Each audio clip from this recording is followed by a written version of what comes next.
Subscribe करें और bell दबाएं ताकि कोई खबर रह न जाए।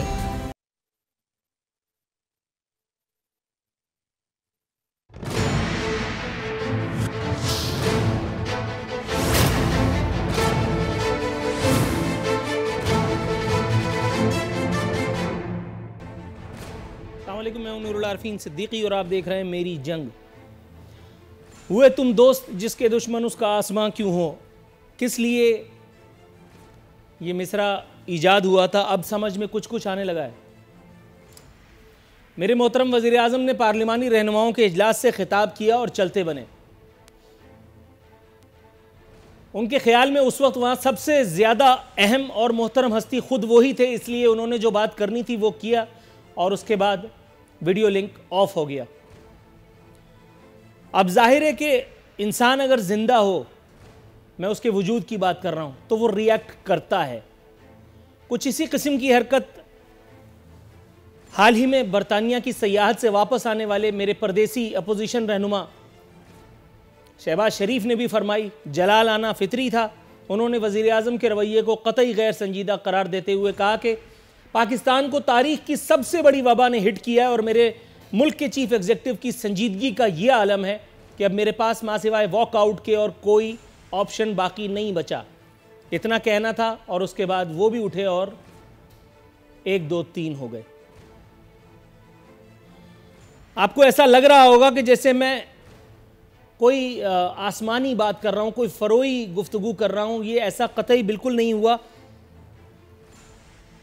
अगर ऐसा नहीं हुआ तो फिर बिलावल साहब कुछ इबाहम आमेज अंदाज में ही शहबाज शरीफ साहब की तायीद करते क्यों दिखाई दिए।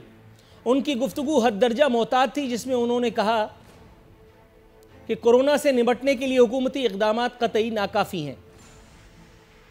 बिलावल साहब ने इल्तिजा भी फरमाई वज़ीर आज़म से कि वो अपनी पॉलिसियों पर नजरसानी फरमाएं। मेरे ख्याल है पॉलिसियों से पहले उन्हें वज़ीर आज़म के रवैये की बात करनी चाहिए थी।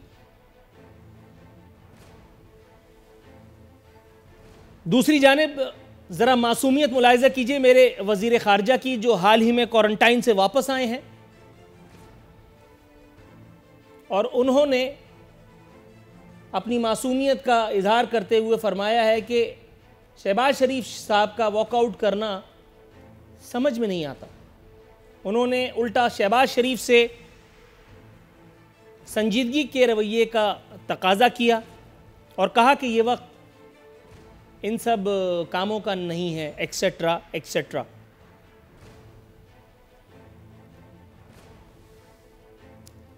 इससे पहले कि हम मजीद इस बारे में गुफ्तगू करें, लाहौर हाईकोर्ट आज एक मरतबा फिर लाहौर हाईकोर्ट ने जो पिछले कई दिनों से हम अपने प्रोग्राम में जिस मौजू पर ख्याल कर रहे हैं वो बताता चलूं। लाहौर हाईकोर्ट फरमा रहे हैं कि कोरोना हिफाजती इक़दामात क्या हुकूमत ने कुछ करना भी है। ईरान से वापस आने वालों को रोकने के बजाय मुल्क भर में कोरोना फैला दिया, यह कहना था चीफ जस्टिस लाहौर हाईकोर्ट जनाब कासिम खान साहब का। उम्मीद है कि इत्तेहाद बैनुल मुस्लिमीन के दाइयों को इससे मिर्ची नहीं लगेगी और जो हकीकत हाल है वो मजीद आश्कार हो जाएगी। दूसरी जानिब पंजाब लॉकडाउन के मामले पर जो हंसी उड़ी है हुकूमत की, जो हुकूमती रिट के साथ हुआ है, उसका उक़्दा कुछ मजीद एक बाईलाइन में बयान किया है। मुख्तसर अल्फाज में आपके सामने पेश करूंगा, फिर अपने मेहमानों का तारुफ। पंजाब लॉकडाउन का फैसला खामोश ताकतों ने किया। चीफ सेक्रेटरी को बरूएकार लाया गया। इमरान खान को भी बाद में पता चला हुकूमत की नाअहली के बायस मामला बिगड़ रहा था। हकीकत यह है कि मुक़्तदिर क़ुव्वतें हरकत में आई ही इसलिए क्योंकि मौसूफ की हुकूमत ने ख़तरे की शिद्दत को महसूस न किया और किया तो अहमियत न दी। वायरस घंटों के हिसाब से फैल रहा था और हुकूमत लंबी तान कर सोती रही। ज़राए का इसरार है कि कौमी इदारों ने मामले की संगीनी से हुकूमत को बहुत पहले आगाह कर दिया था। 1 से ज़ायद बार पैगाम दिए गए कि हंगामी सूरत हाल है, सब कुछ छोड़कर इसमें लग जाएं, लेकिन मौसूफ को तकरीरें करने और मुखालिफिन पर बरसने से फुर्सत न थी। इसी नाअहली ने दरहकीकत मुक़्तदिर हलकों को मजबूर किया कि वो पहल अपने हाथ में ले लें, वगरना 22 करोड़ इंसानों की ज़िंदगी ख़तरे में पड़ जाती है। उम्मीद करता हूं कि आज मेरे मोहतरम वज़ीर आज़म के बज़रिया वीडियो लिंक के खिताब और उसके बाद फिर उठ जाने की हरकत को अब आप कतई मायूब न तसव्वुर करेंगे। अपने मेहमानों को आपसे तारुफ करा देता हूँ। मेरे साथ मौजूद हैं सिद्दीकुल फारूक साहब, ताल्लुक़ पाकिस्तान मुस्लिम लीग नवाज़ से।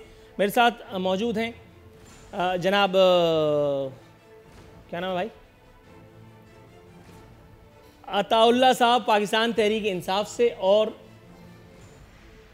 पाकिस्तान पीपल्स पार्टी से अखुनज़ादा चट्टान साहब हमारे साथ मौजूद हैं। आज इससे पहले के, बल्कि इससे पहले क्या, पहले इन्हीं को लपेट लेते हैं। हुजूर वाला सर, कैसे हैं आप? ठीक हैं अताउल्लाह साहब? बिस्मिल्लाहिर्रहमानिर्रहीम। जी आरफीन साहब बिल्कुल ठीक हो, अल्लाह का बड़ा फजल है। चले मैं भी ख़राब कर देता हूँ। अच्छा सर, ये मुझे बताइए हुजूर वाला, ये वज़ीर आज़म क्या बहुत मसरूफ़ हैं आजकल? क्या कोई मसरूफियात क्या हैं उनकी? क्योंकि आजकल तो सिर्फ कभी कभी आते हैं, खुतबात फरमाते हैं और उसके बाद ये जा वो जा। खुतबात भी अब तो यकसू हो गए, मेरे ख्याल है वो तकरीर नवीज़ की भी छुट्टी हो गई है। अब ज़्यादातर एक्सटेम्पोर, ज़्यादातर क्या मतलब, अब टोटली एक्सटेम्पोर पे ही गुजारा है। तीसरा खिताब है, तीसरे खिताब में फिर वही लंतरानी है जो कई मरतबा जिसके ऊपर मैं पोस्टमार्टम कर चुका हूँ। वज़ीर आज़म बोर नहीं होते तो क्या आप लोग भी बोर नहीं होते? वज़ीर आज़म के आसपास कोई एक ऐसा आदमी है जो उन्हें यह बताए कि अल्लाह रसूल का वास्ता, अब कम से कम तकरीर तो कम से कम डिफरेंट कर लें। मुद्दा बहुत सीरियस हो चुका है, मामला बहुत संगीन हो चुका है। ये वही रो रहे हैं कि अगर हमने कर्फ्यू लगाया तो फिर यूं होगा, और अगर हमने ये किया तो फिर यूं होगा। हुजूर क्यों होगा, ये तो ज़रा बताइए। आरफीन साहब देखें, ये बड़ा अहम मसला है और वज़ीर आज़म साहब जो हैं वो इसी में मसरूफ़ हैं, कोई और मसरूफियत नहीं है। ये वज़ीर आज़म साहब की दानिशमंदी है कि पाकिस्तान में आज अल्हम्दुलिल्लाह वो माहौल नहीं है जो खुदा न खास्ता बैनुल-अक़वामी दुनिया में है और यूरोप में ख़ास कर है। सबसे पहले लोगों ने इस बात पर तनकीद की कि वज़ीर आज़म साहब क्यों बाहर के मुल्कों से पाकिस्तानियों को वापस नहीं लाते, और आज इस बात पर तनकीद कर रहे हैं कि जी बॉर्डर बंद क्यों नहीं किए और जो बैनुल-अक़वामी फ़्लाइट्स हैं उसको बंद क्यों नहीं किया। दूसरे, आपने इंट्रो में आपने कहा कि वज़ीर आज़म जो है अपना कह के चले गए। वज़ीर आज़म साहब की ये बढ़ाई है, मेरे वज़ीर आज़म की ये दानिशमंदी है, कौम का गम है कि वो इन लोगों के साथ, इस अपोजिशन के साथ बैठे। वरना जिन लोगों को हम पहले दिन से चोर कहते हैं, उनको डाकू कहते हैं, उनके साथ कहने को छोड़ दीजिए, वो तो कहने को छोड़ दीजिए, कहने को तो आप लोग बहुत कुछ कहते हैं। अच्छा, कहने को तो आप लोग बहुत कुछ कहते हैं, साबित तक नहीं हुआ, इसलिए वो सब उन बातों पे नहीं जाइए, बिटवीन द लाइन बात करते हैं। जी वही बता रहा हूं, जो आपने कहा वही बता रहा हूं कि उन लोगों के साथ बैठे, ये कौम का गम था कि उनके साथ अपने ख्यालात शेयर करें। इमरान खान इस मुल्क को फ्रंट से लीड कर रहे हैं, इंशाअल्लाह हालात बेहतर होंगे। लेकिन अगर वज़ीर आज़म कह रहे हैं कि अफरा तफरी नहीं फैलानी है मुल्क में, लॉकडाउन हो चुका है, सूबों को इख्तियार दिया हुआ है, अगर हमने लॉकडाउन की मुखालफत करनी थी तो हम KPK में ये इख्तियार उनको ना देते, हम पंजाब में ना देते।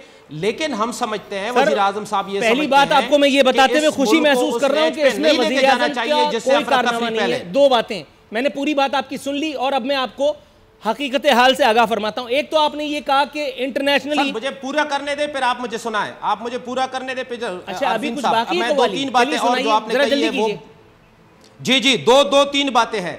एक आपने अदालत की बात की, देखें अदालती अपनी जगह उनका एहतराम है, लेकिन इंतजामिया हम है, हमारी हुकूमत है, हमने करना है, हम इस कौम के जिम्मेदार हैं। वज़ीर आज़म साहब ने कल कह दिया कि अगर कोई फैसला होता है तो उसकी जिम्मेदारी मुझ पर है। और तीसरा आपने कह दिया मुक़्तदर कुव्वतों ने महसूस किया। देखिए वज़ीर आज़म साहब इस मुल्क के चीफ एग्जीक्यूटिव हैं, उन्होंने फैसले करने हैं, वही फैसले हमारे इदारों ने फॉलो करने। जो भी इदारे हैं वो वज़ीर आज़म साहब के मतहत हैं और मिलकर हम मुल्क में काम कर रहे हैं। सर थोड़ा सा तवक्कुफ कीजिएगा, आपकी बात नंबर 1 जिससे मुझे इख्तिलाफ है और मैं उसको आपकी गोश गुजार करते हुए फिर मैं अपने अगले मेहमान की जानिब जाऊँगा।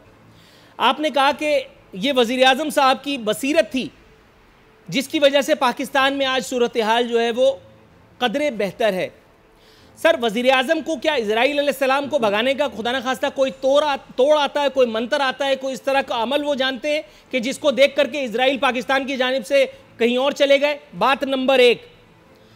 सबसे पहली बात, ये जो आइसोलेशन में जाने की बात वो पहले दिन से कर रहे हैं, मैं आपको ये भी बता दूं, और मैं क्या बता दूं, आप सब जानते हैं कि आइसोलेशन में जाना इसका इलाज नहीं है।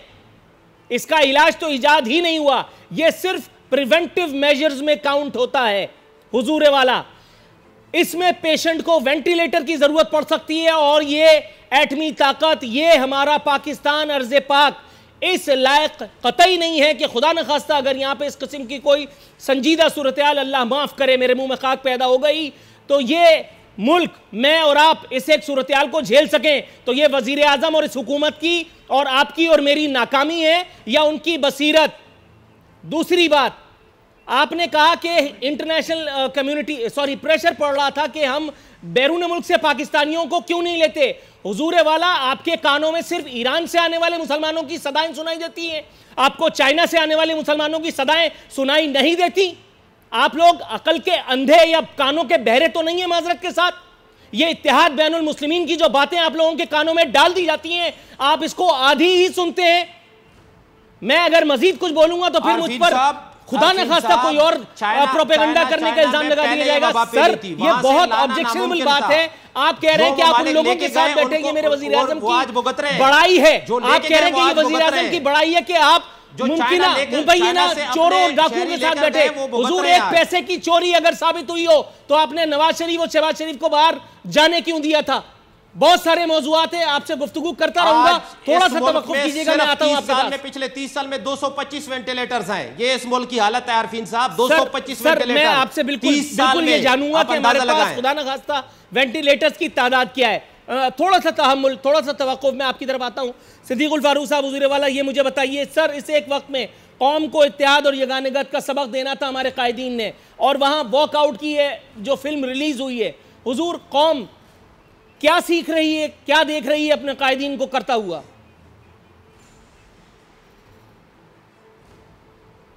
बिस्मिल्लाहिर्रहमानिर्रहीम। बहुत शुक्रिया नूरुल आरिफीन साहब। मैं अपने भाई अताउल्लाह साहब की बात का बुरा नहीं मनाऊंगा, क्योंकि उन्हें सिखाया यही गया है।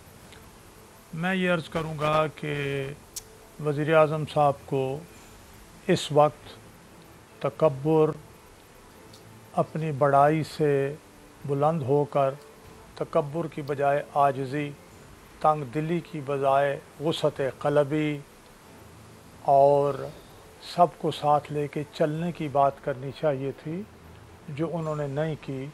और जो बात वो उन्होंने कन्वे की, वो अताउल्लाह साहब कह रहे हैं वो जी फ़लाँ चोर डाकू, एक पैसा तो आप साबित नहीं कर सके, जबकि काला धन आपके घर पड़ा हुआ है। मैं इससे ज़्यादा फ़िलहाल कुछ नहीं कहूँगा। दूसरी बात यह है कि कौम को मुत्तहिद करने के लिए लीडरशिप में अगर बड़ाई हो तो उसे नफ़रत की बजाय मोहब्बत फ़ातह आलम का मुज़ाहरा करना होगा। अपनी बात नहीं सुननी, बल्कि सब की बात के इत्तेफ़ाक़ राय पैदा करना है। आपने ये किया कि इत्तेफ़ाक़ राय पैदा करने की बजाय अपनी बातें सुना के उठ के चले गए। इससे तो फिर इस तरह से मामलात नहीं चलते। तो ये बड़ी बात भी नहीं है। और ये लीडरशिप का, अगर कोई कहे मैं लीडर हूँ, तो फिर उसके लीडरशिप के तकाज़े पूरे करने पड़ते हैं, जो आपने नहीं किए। चारों सूबों ने लॉकडाउन कर दिया, आप आज भी और कल भी और परसों भी लॉकडाउन के ख़िलाफ़ बात करते रहे। तो कन्फ्यूजन अब सूबों में नहीं है, कन्फ्यूजन इमरान खान साहब के अपने जहन में है। दुनिया ने ये बताया है कि ये बीमारी कंटेजस है, नहीं है, ये छूत की बीमारी है, बंदों के छूने से फैलती है। उसका इलाज ये है कि सोशल डिस्टेंसिंग कर लो, घरों में रहो। आज जितना इन सूबों ने किया है, मैंने चक्री रोड पे आज यहाँ रावलपिंडी में एक गांव में फ़ोन किया, वहाँ एक साहब ने कहा कि यहाँ सब के सब बासी देहाती सोशल डिस्टेंसिंग पर अमल कर रहे हैं, घरों से बाहर नहीं निकल रहे। हालांकि देहात में खुले खेत हैं, सब नहीं निकल रहे। इसका असर हुआ। मैं आज दवा लेने केमिस्ट की दुकान पे गया, वहाँ लोग फासले पे 2-2 मीटर के फासले पे खड़े हैं, इंतज़ार कर रहे हैं। वो जाते हैं, काउंटर पे भी फासले पे हैं, नोटों पे भी उन्होंने ये सैनिटाइज़र जो है ये लगाया हुआ है, हमने भी सैनिटाइज़र लगाए हुए हैं। तो ये जो लॉकडाउन और ये चीज़ें हैं ये काम आ रही हैं। चीन ने यही किया। आज सबसे जो बेहतरीन और काबिल अमल मॉडल है वो चीन का है। लॉकडाउन, सोशल डिस्टेंसिंग और जो इम्यूनाइजेशन का जो तरीक़ा है वहाँ, जिसे स्लो या पैसे क्या उसको कहते हैं इम्यूनाइजेशन, मैंने यहाँ कभी लफ्ज़ बता, पैसिव इम्यूनाइजेशन, उसका तरीक़ा उन्होंने इख्तियार किया है। हमें भी वो करना पड़ेगा। हमारे कराची से ही जो अपना डॉक्टर साहब हैं इसके ब्लड की डिजीज़ के माहिर, वो बार बार बता रहे हैं कि इस पे जाना चाहिए। हम नहीं जा रहे, अभी तक फ़ैसला नहीं कर पा रहे। हमें फ़ैसले करने हैं। मैं आपसे अर्ज़ करूँगा, बाकी बातें करते रहेंगे। इसका हल क्या है? इसका हल वही है, सबको साथ लेके चलें। सियासी मजहबी जमातों को, जो और तंजीमें हैं, उन सब को साथ लें और बल्दियाती इदारों को आर्डीनेंस के ज़रिए 2 दिन में बहाल कर दें। हज़ारों, 80,000 से ज़्यादा, लाखों से ज़्यादा वो लोग हैं जो फैल जाएंगे। थोड़ा सा तवक्कुफ कीजिएगा। चट्टान साहब काफी देर से हमारे साथ हैं, मैं उनकी तरफ से फिर दोबारा आपकी तरफ लौटता हूँ। अखुंज़ला चट्टान साहब जहमत की अज़हद माजरत, आप मुझे सुन सकते हैं? जरूर जरूर जी सुन रहा हूँ। चट्टान साहब, हुजूर वाला, आज इमरान खान साहब ने अपना खिताब डिलीवर किया। खिताब में उन्होंने वही कुछ लाइंस कहीं जो हम पहले भी सुन चुके हैं। खौफ घबराहट से फैसलों के नताइज दुरुस्त नहीं होते, जंग से कोई हुकूमत नहीं, सिर्फ कौम लड़ सकती है। उस लॉकडाउन की तरफ नहीं जाना चाहिए जिससे ट्रांसपोर्ट बंद हो।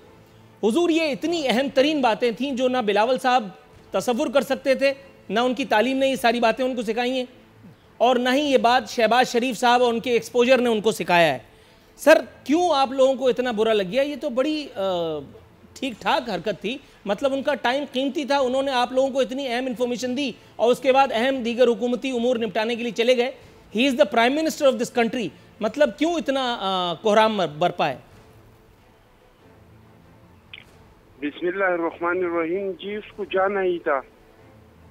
वो बैठ के क्या करते? इनका न तजुर्बा है, न उसको पता है, न उन्होंने कभी सियासत किया है, न सियासत इसका काम है। जिस बंदे को दुनिया में बॉर्डर्स के पता नहीं हो कि कौन सा मुल्क किसके पास है, जिसको अपने मुल्क के मौसमों के बारे में नहीं पता हो, और जिस तरीके से उन्होंने हुकूमत चलाया वो तो आपके सामने, तो वो बिलावल के सामने, बिलावल के नहीं, पीपल्स पार्टी की टीम के सामने और मुस्लिम लीग नून की टीम के सामने कैसे बैठ जाता? वो इसके बात को कैसे सुनता? वो इनके सवालों के जवाब कैसे देता? तो उन्होंने जाना ही था और वो चला गया। मुकम्मल तौर पे नाकाम हो चुका है वज़ीर आज़म इस मसले में, और हमें पता था कि ये नाकाम होगा। मैं तो आपके प्रोग्राम में बार बार मैंने नहीं कहा था कि भाई इस हुकूमत का 5 साल हमने KPK में हुकूमत देखा है, इन लोगों में न सलाहियत है और न इन लोगों का तजर्बा है, न इनमें कैपेसिटी है और न इनमें कैपेबिलिटी है। जो हुकूमत पर एक DRT नहीं बना सकते, वो इस इतने आपत पे किस तरह के काबू पाएगा? तो उन्होंने तो जाना ही था और वो चला गया, और अच्छा किया कि चला गया, अपना इज्जत को बचाया।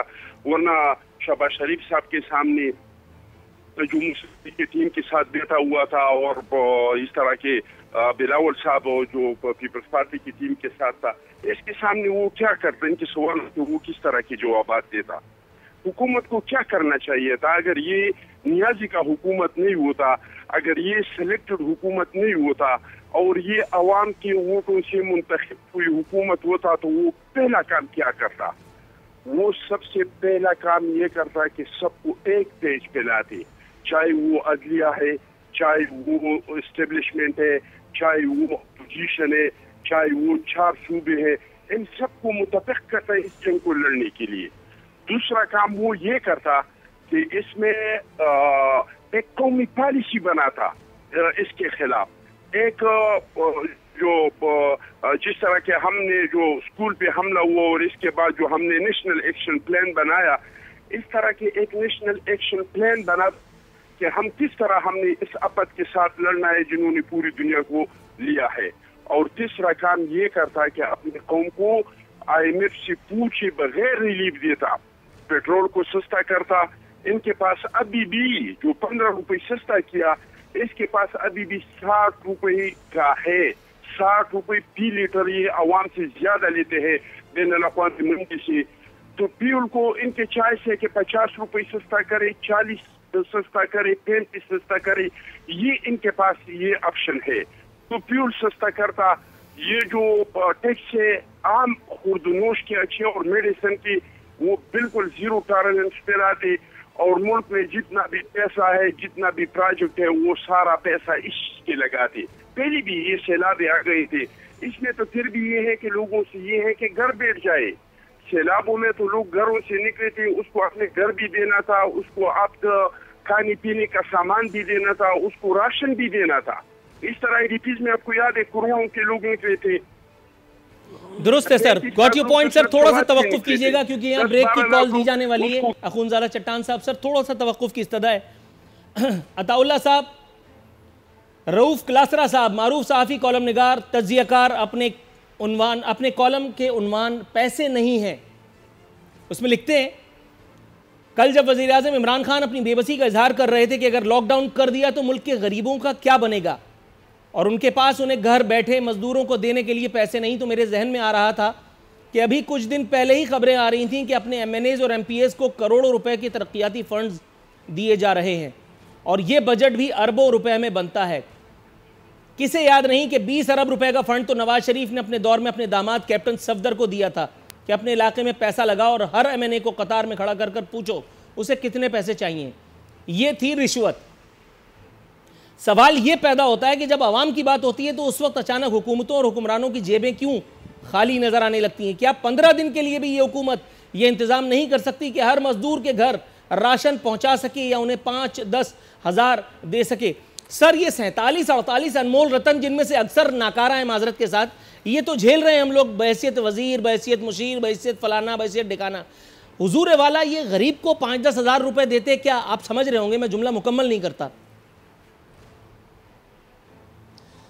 आरफीन भाई, रऊफ क्लासरा साहब ने जिस तरह सवाल किए, जिस तरह सहाफ़ियों ने सवाल किए, ये प्राइम मिनिस्टर इमरान खान की वो आज़ादी है जो मीडिया को वो दे रहे हैं, वरना आज से पहले आपने देखा होगा कि क्या क्या हशर हुआ है मीडिया का, लोगों ने क्या किया।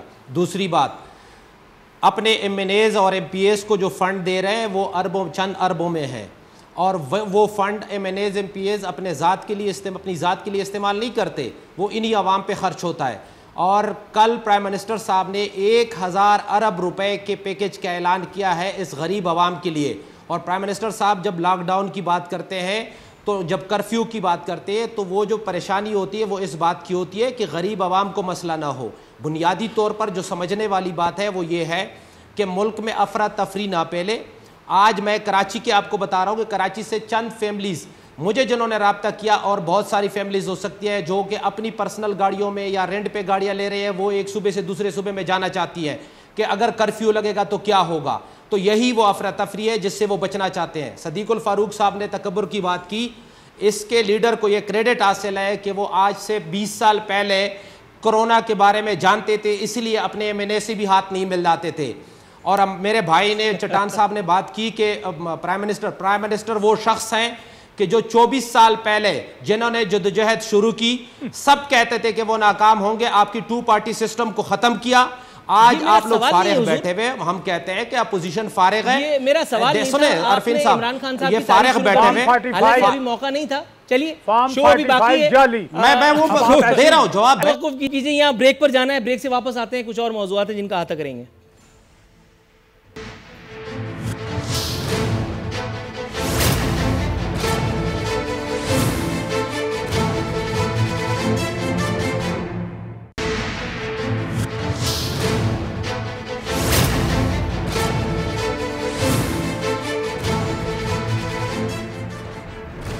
वेलकम बैक नाज़रीन, दस्तूर हमारे मेहमान हमारे साथ मौजूद हैं। ब्रेक पर जाने से पहले MNA पाकिस्तान तहरीक इंसाफ जनाब अताउल्लाह साहब हमें ये बता रहे थे कि अगर साबिक वज़ीर आज़म नवाज शरीफ अपने MNAs और MPAs को कोई रकम दे तो उसे रिश्वत कहते हैं, लेकिन अगर वही काम हज़रत इमरान खान साहब जो मेरे मोहतरम वज़ीर आज़म हैं इस वक्त, वो अगर वही काम अपने MNAs और MPAs को करें, ये ऐन जायज़, ऐन नेक और ऐन हलाल काम है, और दुनिया का कोई आदमी अगर इसको गलत कहता है तो उसे अपने दिमाग के लिए किसी अच्छे डॉक्टर से रुजू करना चाहिए। ये था वो सबक जो आज के इस प्रोग्राम में मुझे मिला।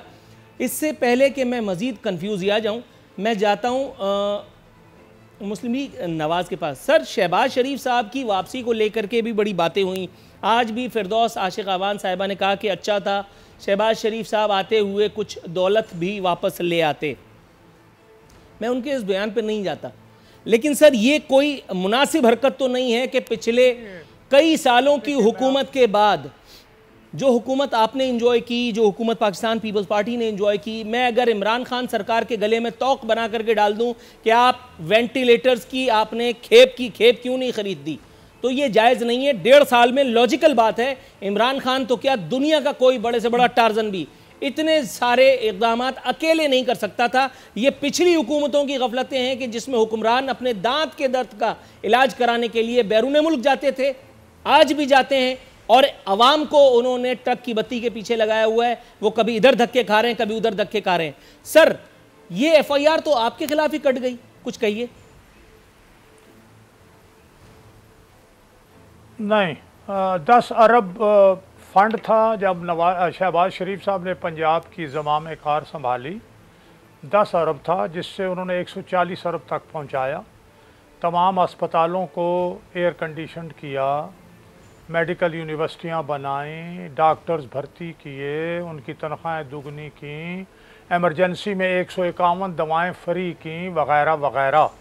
और जिस स्पीड से काम किया, मुझे अफसोस है, मुझे इस तरह मुवाजना नहीं करना चाहिए था, आज ज़्यादा सीरियस मामला है, लेकिन जिस तरह उन्होंने काम किया उसको चीन के सदर ने पंजाब स्पीड का नाम दिया कि चीन में भी इस रफ्तार से काम नहीं होता। ये चीनी सदर ने कहा।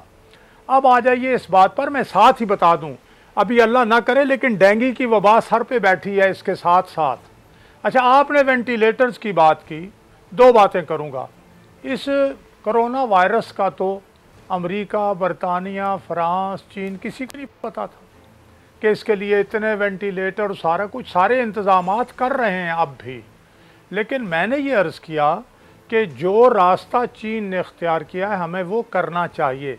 आज बदकिस्मती से इमरान खान की जो सोच है उसके साथ उनके अपने दोनों सूबों के चीफ मिनिस्टर नहीं हैं। उन्होंने लॉकडाउन कर दिया और ये आज भी लॉकडाउन की मुखालफत कर रहे हैं। तो ये लीडरशिप की बात है, ये क्या बात है? और भाई आपके चीफ मिनिस्टर साथ नहीं है, फौज खड़ी हो गई है लॉकडाउन कराने के लिए, पुलिस खड़ी हो गई है, आप फिर अपना राग अलग अलग डुफली बजा रहे हैं। ये क्या, ये कोई लीडरशिप की बात है? यार इस सूरत हाल को देखो, APC बुलाओ यार, जो गलती आज कर बैठे हो, कल कर बैठे हो, उसकी तलाफी करो। APC बुलाओ, आज भी सियासी मजहबी क़यादतों को, जमातों को इकट्ठा करो, बल्दियाती इदारे बहाल करो। ये 2-4 लाख लोग हो जाएंगे, ये पूरी कौम इनके साथ होगी। और ये 2 महीने, 8 हफ्ते, 10 हफ्ते जो हैं, इसमें अगर आप इस तरह से करेंगे कौम बच जाएगी। अगर मैं आपकी गलतियों की बात करूं तो आप ही के डॉक्टर जफ़र मिर्ज़ा कह रहे हैं 97% लोग बाहर से आए हैं ये वायरस लेकर। तो मेरे भाई, हम यही कह रहे थे ना, बॉर्डर को देखो, एयरपोर्ट्स को देखो, वहाँ देखते तो ये 97% लोग जो माशरे में चले गए हैं, एक बंदे ने 20-20 लोगों को, 30-30 लोगों को ये वायरस लगाया है, ये ना होता। आपने तो पहला ट्वीट जो है वो 15 मार्च को किया, आपको तो पता ही नहीं था कि मैंने क्या करना है। कहाँ सोए रहे आप? सर, टाइम तो मैनेज करना होगा, थोड़ा सा तवक्कुफ कीजिएगा। सिद्दीकुल फारूक साहब, मैं आपकी तरफ आता हूँ। सर, अखूनज़ादा चट्टान साहब, हुजूर वाला वज़ीर आला सिंध ने आज चीन से एक खेप वसूल फरमाई है मास्क की और टेस्टिंग किट्स की। 10,000 किट्स की एडिशनली उन्होंने ख़रीदने की मंजूरी भी दे दी है। वज़ीर आला सिंध अल्हम्दुलिल्लाह लीड लेते दिखाई दे रहे हैं शुरू दिन से इस एक मामले पर, और उनकी नक्काली फरमाई जा रही है पंजाब में वो मालगाड़ी जिसका नाम इमरान खान साहब ने वसीम अकरम प्लस रखा था, चले कर रहे हैं नक्काली, वो उनकी तमाम चीज़ों की नक्काली सिद्दीकुल फारूक साहब ने जैसे कहा कि करें, खुशाइंद है। हुजूर वाला सर, ये मुझे बताइए आगे आने वाले दिन कैसे आप देख रहे हैं? लॉकडाउन में पब्लिक की तरफ से अभी तक अनफॉर्चुनेट है ताउन का वो लेवल नहीं है जिसको बार बार नासिर हुसैन शाह साहब इंटीमेट करते रहे हैं। कर्फ्यू तक की बातें जो हैं वो सुनाई देने लगी हैं, लेकिन आज उन्होंने कहा है कि हम अगले 1-2 रोज़ के दौरान कोई ऐसा अंडर कंसिडरेशन नहीं है मामला के कर्फ्यू की तरफ जाएं। सर, किस तरह से मैनेज करती दिखाई दे रही है सिंध हुकूमत? देखिए जी, ये सिर्फ सिंध हुकूमत नहीं है, इसके साथ तमाम सिंध के अवाम भी खड़े हैं, अपोजिशन भी खड़े हैं, और वो PTI का जो गवर्नर है वो भी है, उसको भी हम वोट लेते हैं, और साथ साथ पार्टी भी है। सिर्फ सिंध हुकूमत ने नहीं, हमारे जो सेनेट का चेयरमैन है सलीम मांडीवाला, उन्होंने भी 2000 अपनी जेब से मंगवाए हैं। और आज नोटिफिकेशन हुआ है, मेरे CC के व्हाट्सएप ग्रुप पे पड़ा है कि चेयरमैन साहब ने कहा है कि जिस MNA और जिस MPA के हल्के में कोई बंदा भूखा सोया तो आइंदा के लिए पाकिस्तान पीपल्स पार्टी की टिकट के दरवाजे इस पे बंद हो गए। हमें हिदायत हुई है, जितने हम कैंडिडेट हैं और जितने हम हमारे MPA और MNAs और सेनेटर्स हैं, सबको चेयरमैन साहब की तरफ से हुक्म जारी हुआ है कि आप लोग अपने मोहल्ले में, अपनी मस्जिदों में, हर मस्जिद के ऊपर 3-3 लोगों की कमेटी बनाए, कि वो लोग लिस्ट बनाए कि हमारे मोहल्ले में, हमारे गांव में, हमारे देहात में कितने सरमाएदार लोग हैं और कितने गरीब लोग ऐसे हैं जो डिलीवेजेस पे काम करते थे, जो सुबह कमाते थे और रात को खाते थे, जिसके चूल्हे जो है वो बुझ रहे हैं। तो आप लोग कमेटी बनाए और जाके वो जो सरमाएदार है इन लोगों से चंदा इकट्ठा करे और जाके इन लोगों के गरीबों की जो चूल्हे है उसको नहीं बुझने दे, इसमें अपने पैसे भी डाले और लोगों से भी चंदा इकट्ठा करके इन लोगों के लिए काम करे। तो हम तो मुकम्मल तौर पे और इस तरीके से अगर हम तमाम सूबे और मरकज मिल के काम करते तो फिर मैं अताउल्लाह की जो तल्ख बातें करते, मैं समझता हूँ कि इन लोगों को तो आता जाता कुछ नहीं है, इन लोगों का तो ये कैपेसिटी नहीं है, पता नहीं कोई होटल से मुंतखब करके असेंबली में लाया है, कोई गाड़ी से कंडक्टर उठा के लाया है। इन लोगों का न तरबियत है, न इन लोगों को पता है कि किस टाइम पे कौन सा बात करना चाहिए और कौम को क्या पैगाम देना चाहिए। ये हुकूमत के नुमाइंदा है क्या? हुकूमत के नुमाइंदे इस तरह बातें करते थे। दूसरा शकवान की भी प्रेस कॉन्फ्रेंस आपने सुना होगा। अगर ये कौम सुनते हैं तो वो जहन में क्या सोचेंगे कि अगर ये आज भी आपस में लड़ते हैं तो ये हमारे लिए क्या कर सकते हैं, ये हमारे लिए थोड़ा सा तवक्कुफ कीजिएगा, मैं अताउल्लाह साहब के पास जाना चाहता हूँ। मैं एक बात कहना चाहता हूँ, सिर्फ एक बात, थोड़ा 10 सेकंड दे दे। मैं ये कहना चाहता हूँ कि ये प्राइम मिनिस्टर के, मैं अवाम को कहना चाहता हूँ, पाकिस्तानी अवाम को, ये पपेट है, इसके बातों पे नहीं जाए कि ये क्या कह रहा है। ये तो सुबह कुछ कह रहा है, शाम को कुछ हो रहा है। ये मुंतखब वज़ीर-ए-आज़म के साथ जरा ज़्यादती हो गई, जरा सा तवक्कुफ। सर मेरा ख्याल है तनकीद करें, लेकिन जरा थोड़ा सा आगे बढ़े। मैं तनकीद नहीं कर रहा हूँ, मैं तनकीद नहीं कर रहा हूँ। नहीं, बिल्कुल कीजिए, क्यों नहीं कर रहे? कराची में हमने बिल्कुल कीजिए, मैं आपकी तरफ आता हूँ। कहा हम नहीं बंद करेंगे, दूसरे दिन बंद की कि नहीं बंद? राइट सर, मैं अभी पूछ लेता हूँ। मैं 2 दिन से ये सवाल पूछ रहा हूँ लेकिन जवाब नहीं मिलने का।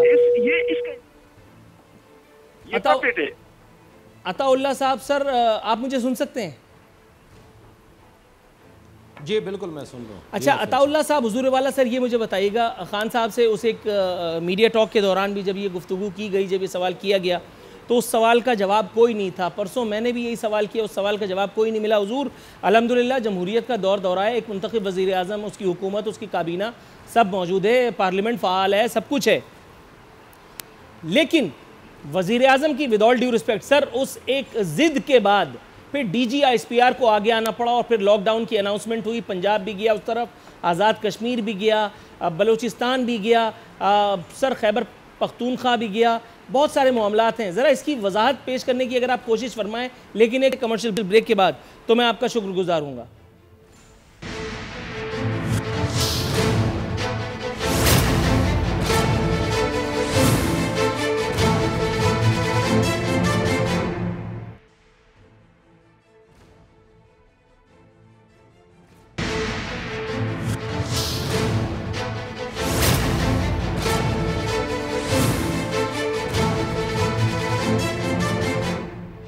वेलकम बैक नाज़रीन, इख्तितामी लम्हा शो के आन पहुँचे। अताउल्लाह साहब, सर सवाल मैं दोहराना नहीं चाहता, सवाल आप सुन चुके हैं, जवाब अगर आप इनायत करें। बिल्कुल जी आरफिन साहब, बात यह है कि प्राइम मिनिस्टर साहब ने खुलकर सूबों को इख्तियार दिया था। 18वीं तरमीम के बाद बहुत सारी चीज़ों में सूबों को इख्तियार है, उन्होंने फ़ैसले किए और उन फैसलों को वफाक ने उनकी हिमायत की। हमारा गवर्नर सिंध में बैठा हुआ है, सूबे के साथ मिलकर काम कर रहा है, KPK में हमारी हुकूमत है, वहाँ पर हमने इजाज़त दी। पंजाब में हमारी हुकूमत है, वहाँ पे हमने इजाज़त दी। बलूचिस्तान में इसी तरह हमने इजाज़त दी। अगर फ़र्ज़ करो वफाक ने नहीं करना था लॉकडाउन, तो इन कम अज़ कम KPK की सतह पे और पंजाब की सतह पे हम मना कर देते। अच्छा, दूसरी बात आपने की कि बाकी देखिए, बात यह है कि प्राइम मिनिस्टर ने फैसला करना है। बात बिल्कुल क्लियर है कि लॉकडाउन किया हुआ है, लोग फिर भी निकलते हैं, दुकानें खुली होती हैं, चीज़ें ख़रीद रहे होते हैं। अगर खुदा न खास्ता हम बिल्कुल बंद कर देते हैं, कर्फ्यू लगा देते हैं, तो उससे मुल्क में अफरा तफरी फैलने का ख़दशा है। हम ज़रूर चाहते हैं कि कोरोना का इलाज जो है वो सोशल डिस्टेंस से होगा, और उसकी कोशिश हो रही है। सूबे ने अगर कोशिश की तो हमने साथ दिया। हम ना सिर्फ हमारा गवर्नर सिंध में, हम कराची में MNAs MPAs सिंध गवर्नमेंट का साथ दे रहे हैं। लेकिन अगर हम तनकीद करने पे आए, 20 लाख राशन का ऐलान किया था सिंध गवर्नमेंट ने 3 दिन पहले, अभी तक कुछ भी नहीं हुआ। और दूसरे चट्टान साहब ने बात की, देखिए मैं कहता हूँ और सर आखिरी बात, आरफीन साहब आखिरी बात, चट्टान साहब ने बात की उसकी ड्राइवर है और कंडक्टर में अगर हमारी पार्टी में होंगे ना, उनको टिकट दिए होंगे। अल्लाह का शुक्र है टिकट ब्लैक करने वाले को सिनेमा के सामने वो नहीं दिए होंगे, ठीक है। तो शऊर का पता वहां से चलता है। अल्हम्दुलिल्लाह हमारी पढ़ी लिखी जमात है, पढ़े लिखे लोग हैं और तरबियत हमें पता है। अगर इनके बयानात मैं उठाऊं और यहाँ पे मैं बयान करने से कासिर रहूंगा कि इन्होंने एक दूसरे के खिलाफ क्या बयानात दिए, तो ये सारी चीजें रिकॉर्ड पर है। हम ये फारे का पोजीशन है, सर आप ये कह रहे हैं कि तमाम इदारे 30 साल इन्होंने मुल्क को लूटा है। सर वो ठीक है, हो सकता है ऐसा हो, लेकिन ऐसी कोई शवाहिद सामने नहीं आए। इंशाल्लाह प्राइम मिनिस्टर सर एक बात सुनिए, मेरी बात सुनिए। आप कह रहे हैं कि तमाम इदारे एक पेज पर हैं, जो चेन ऑफ कमांड है उसमें सुप्रीम अथॉरिटी वजीर आजम है, उसके बाद फिर अफवाज पाकिस्तान के तमाम इदारे हैं, ऑल दैट ऐसे ही है। बिल्कुल बिल्कुल। लॉकडाउन की इंदिए तक से कतरा रहे थे, लॉकडाउन के इंदिए तक से वजीर आजम ने मना कर दिया, लॉकडाउन भी और कर्फ्यू तो सवाल ही पैदा नहीं होता। और उसके अगले रोज DG ISPR आकर के प्रेस कॉन्फ्रेंस कर रहे हैं। इस्लामाबाद इट मींस कि वो जो बाइलाइन मैंने पढ़ी, उसमें कुछ सदाकत होगी ना, क्योंकि वजीर आजम तो अभी भी सर वजीर आजम की खफगी आज पार्लिमानी पार्टी के इजलास में, पार्लिमानी रहनुमाओं के इजलास में जो उन्होंने किया, क्या ये इस मुल्क के एक संजीदा सीरियस मिजाज के सियासतदान और सबसे बढ़कर के वजीर आजम को जेब देता था कि वो उठ करके अपनी बात खत्म करके चले जाए? आज के दिन में ये दोनों लीडर शहबाज शरीफ और बिलावल जरदारी ये एक्सपोज हो गए हैं। अगर वजीर आजम साहब चले गए, उनको बहुत सारी और उनका टाइम कीमती होता है, मीटिंग्स थी, तो इनको बैठना चाहिए था। इनको कौम की बड़ी फिक्र है, ये तो लंदन से आए थे। अच्छा वो बैठ करके हवा में बात करते, लेकिन जो वजीर आजम है वही नहीं सुन रहे थे, बाकी लोग चले ठीक है। मैं आपकी बात मान लेता हूँ। सर थोड़ा सा तवक्कुफ कीजिएगा, सिद्दीकुल फारूक साहब, वक्त इंतहाई कम है, मुझे एक और मौजू की तरफ आना है। मैं आपसे एक इख्तिसार के साथ जानना चाहूंगा हुजूर वाला सर, वो जो एक पाकिस्तान बनाने के लिए आए थे, अल्हम्दुलिल्लाह साबित हो गया कि एक नहीं दो बल्कि शायद कई पाकिस्तान हैं। एक मारूफ दर्जन जो हैं जो अंग्रेज़ी खूब फर बोलती हैं, उनके मियाँ को पुलिस ले गई थी, वो भी इसलिए क्योंकि उसने कोरोना एक्सपोर्ट किया था बजरिया अपने मुलाजिम। जिस बेचारे को मर्ज हुआ, उन्होंने उसको बस में बिठाया, पैसे दे करके रवाना कर दिया कि जा बच्चे इसको फैलाता रहे। उसके बाद नोटिस लिया, पुलिस आई, उनको उठा करके ले गई। वो खातून चूंकि खातून है, उन्होंने कहा कि लो सोशल मीडिया का दौर है, उन्होंने स्टूल को इस्तेमाल किया और भरपूर इस्तेमाल किया। फाइनली इज्जत के साथ उनको जमानत भी मिल गई। और खातून ने जो सबसे चौंका देने वाला काम किया, उन्होंने वजीर आजम पाकिस्तान का नाम लेकर के और शुक्रिया अदा किया। मतलब वजीर आजम का क्या लेने देना, लेकिन अगर वो शुक्रिया अदा कर रही हैं तो वो भी एलीट क्लास से ताल्लुक रखती हैं, वो हवा में फायर तो नहीं कर रही होंगी। जरा रहनुमाई कीजिएगा। चलिए, ये अकेला केस है, अगर उनकी गलती है नहीं करनी चाहिए। यहाँ तो तफ्तान के बॉर्डर से क्या कुछ हुआ। मैं जो PTI के हमारे दोस्त हैं, उन्होंने मीडिया की आज़ादी और अपने इमरान खान साहब की बड़ी बात की। मैं ये अर्ज़ कर रहा हूँ कि इस वक्त जो सूरत जिस तरह से चीन ने एक काम किया है और माशाल्लाह उन्होंने अब वुहान को खोल भी दिया है, ये 2 दिन के बाद खोल देंगे। वहाँ मार्टेलिटी रेट ख़त्म हो गया है। वहाँ से आप जो भी ये प्लाज्मा आना है उससे रिक्वेस्ट करें, वो भेज देंगे। हम इससे निपटें। जो फंड्स मज़ीद चाहिए वो ख़र्च करें, पूरा लॉकडाउन करें। आवाम बहुत हद तक तामुन कर रहे हैं, जो नहीं तामुन कर रहे उन पर सख्ती करें। इस कौम ज़िंदगी के लिए और फ्यूचर के लिए ज़रूरी है। आवाम ज़िंदा रहेंगे तो एक दुगनी रफ्तार से हम तरक्की करेंगे। सर, और अगर खुदा न खास्ता या मुझे आवाम का वाइंड अप की हाल कॉल कुछ दे ना दी गई रहा, है, लेकिन तो वाइंड ये अप से मजीद पहले एक बर्बादी अपील होगी। मैं करना चाहता हूं अवाम पाकिस्तान से, कराची, पाकिस्तान, पूरे मुल्क से, जरा वो लूप चलाओ यार। अपने अपने घरों पे आप बैठे हैं अपने बीवी बच्चों के साथ, अपने आइज़ा अहबाब के साथ, ज़रा इन मासूम बच्चों के हाथों में ये जो तहरीर है इसे देखिए। ये मासूम बच्चे आपसे, मुझसे, हम सब से अपनी ज़िंदगी के लिए अपील कर रहे हैं। ये वो बच्चे हैं जिन्हें थैलीसीमिया का लाइलाज मर्ज़ लाहक है। आज पूरे मुल्क में जब लॉकडाउन की सूरत हाल है, मैं और आप अपनी ज़िंदगी के लिए नबर्द आज़मा हैं, हम हुकूमतों को कोस रहे हैं, हुकूमतें एक दूसरे पर इल्ज़ाम तराशी कर रही हैं, लेकिन बॉटम लाइन ये है कि सब के सब ज़िंदगी के ख़्वाह हैं। मैं और आप अपने बच्चों से जितनी मोहब्बत करते हैं, यकीनन इन बच्चों के वालिदैन भी करते होंगे। इल्तमास सिर्फ इतनी सी है कि इन बच्चों की जानिब भी देखिए। वो लोग जो बाकायदगी से खून के अतियात देते थे, वो भी जो अतियात देने के अब तक रवादार नहीं रहे, प्लीज़ इन बच्चों को थोड़ी थोड़ी कतरा कतरा ज़िंदगी दीजिए। इंशाअल्लाह ताला अल्लाह रब्बुल इज़्ज़त के हुक्म से, अल्लाह रब्बुल इज़्ज़त ने चाहा, जिस तरह परवरदिगार ने आज तक मुझे, आपको, हम सबको इन तमाम वबाओं से, इन तमाम आफात और बलियात से महफूज रखा है, इंशाअल्लाह ताला खून के हर उस कतरे के एवज़ जो इन बच्चों के जिस्मों में दाखिल होगा, परवरदिगार मुझे, आपको, इस शहर को, इस मुल्क को, हम सब को वो शिफा अता फरमाएगा जो अल्लाह ताला ने अपने नेक बंदों पर उतारी थी। परवरदिगार मुझे और आपको इस वक्त अपने लिए जो इंश्योरेंस पॉलिसी चाहिए वो ये बच्चे हैं। इस शहर में, इस मुल्क में, कहीं भी, किसी भी जगह ये बच्चे हमारी ज़िंदगी हैं, ये बच्चे हमारा मुस्तकबिल हैं। इन बच्चों के लिए ये अपील खुदारा संजीदगी से लीजिए। इन बच्चों के लिए शिफा की इसी अपील के साथ यहाँ हमारे प्रोग्राम का वक्त अब ख़त्म होता है। नूरुल आरफीन सिद्दीकी को इजाज़त दीजिए। कल बशर्ते ज़िंदगी इंशाअल्लाह ताला हाज़िर खिदमत होंगे। फ़ी अमानिल्लाह।